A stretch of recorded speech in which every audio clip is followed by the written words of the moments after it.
Hey guys, how's it going? Kevin Cleary here with a quick first impressions video for you on this knife. This is the new for this year Steel Will Cutjack. Let's see, yeah, okay, there's the Cutjack C22. Now this is the D2 FRN version. There is of course an M390 G10 version. That one's not out yet. Now they are made in different places, so maybe that's the reason. This one's made in China, the other one is made in Italy, so maybe there's a bit of a delay with the Italian production over there.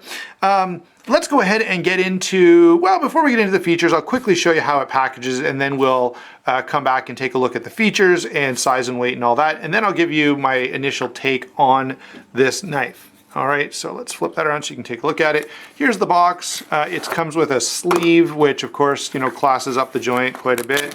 Not really. And then it's in a typical cardboard box. Comes packed in bubble wrap with a couple little pieces of paper. One says the inspection date, and the other is just a little note of congratulations. Not a bad touch, and I will say the way this is presented is pretty nice, and I think they're maybe taking some cues from some of the Chinese companies, which are doing a great job. You know, if you buy a knife from Reich or Real Steel, or even, you know, WE knives or Riat knives, the presentation is really, really well done. Certainly this is that way, and the presentation, I've got to say, is impressive for a budget knife, which this is. You know, this knife is like $42, so that presentation is pretty good for a $42 knife. That's one thing I do want to touch on here. The price point on this is pretty nice and puts it in, you know, in a spot where it's got to compete with some pretty heavy hitters, right? As soon as I hear that $42 price point, I start thinking of, you know, the Spyderco Tenacious, of the Rat Model 1. This is in D2, and so is the Rat 1 in D2. So there are a lot of really nicely well done knives in that sort of price point that, you know, means this knife is got to really do some things really well in order to compete. And I'll save for the end how I think they've done on that. Okay, before we get to that, let's go ahead and take some measurements on this guy. So hold on guys, I'm gonna just take this off frame for a second so I can see an accurate measurement, and then I'll let you see. There you go. So 8 1/8 inches overall. Blade length on this guy is going to be 3, and it's just under, guys. It's just barely not quite reaching the 3.5 inch mark there. Maybe you can see that. And overall length is going to be, hold on, I've got to tip this up again for my own purposes, and then I'll flip it so you can see. There you go. So you can see just over 4 5/8 inches on the handle length. Weight on this,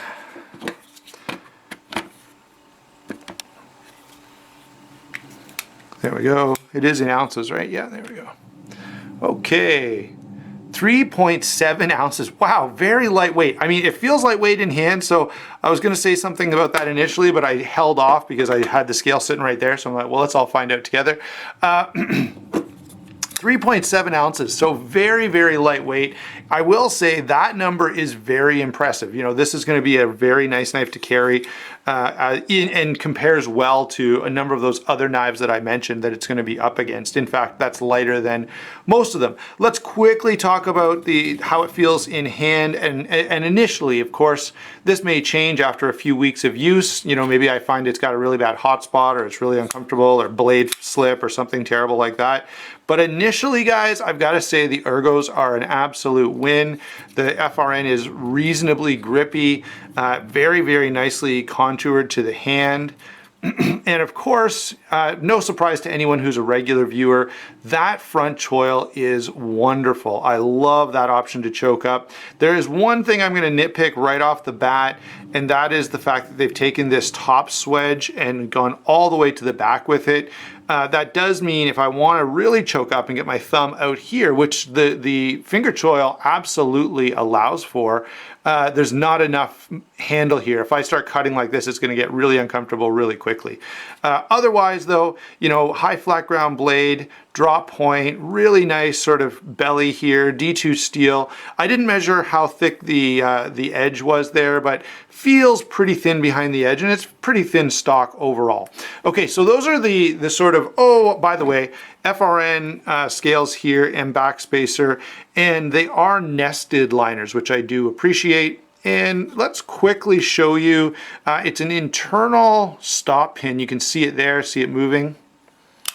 And then there's this little extra stop pin inside for the closed position. I'm not sure why that's necessary. Kind of looks odd, but it doesn't, you know what I mean? It's not a deal breaker or anything like that. I do think this is a pretty attractive knife overall. And let me say, now that we're kind of done with all of the specs, I can give you my initial impression. I think Steel Will has done a really good job here. I think we definitely have a knife, certainly at this price point. You know, I'll have to reserve judgment until I see and get a little more info on the higher priced version. But on this particular knife, I think this is a knife that competes very well in its, you know, in its chosen market. You know, it's got steel that's as good as even the Rat 1 and D2. It's a flipper, which of course a lot of people really like. Although it's a very budget-friendly knife, it flips really nicely. The detent is pretty well dialed in there. Certainly it's lighter than a lot of the knives that I mentioned. This competing against like the H6, like the Rat Model 1, like the Tenacious, and I'll have a few others. When we do the full review, I'm going to have a lot of comparisons for this guy.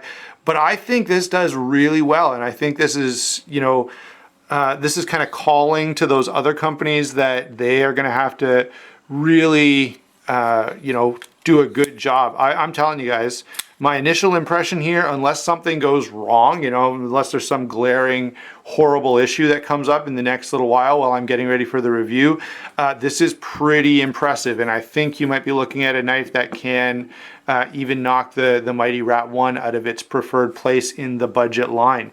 Okay, there you go. Hope you enjoyed that first impressions video. Let me know any questions you have. You can always ask them in comments, and I can make specific checks for you that if it's something I forgot to mention. I'm looking at it now and I'm realizing I did forget to mention the clip is left or right reversible, but not tip up or tip down.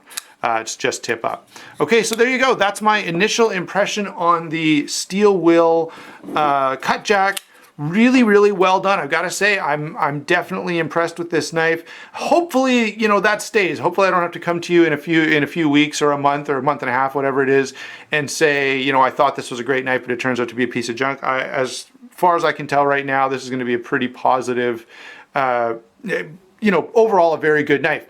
Hope you enjoyed the video. Don't forget to like and subscribe, and we will talk to you soon.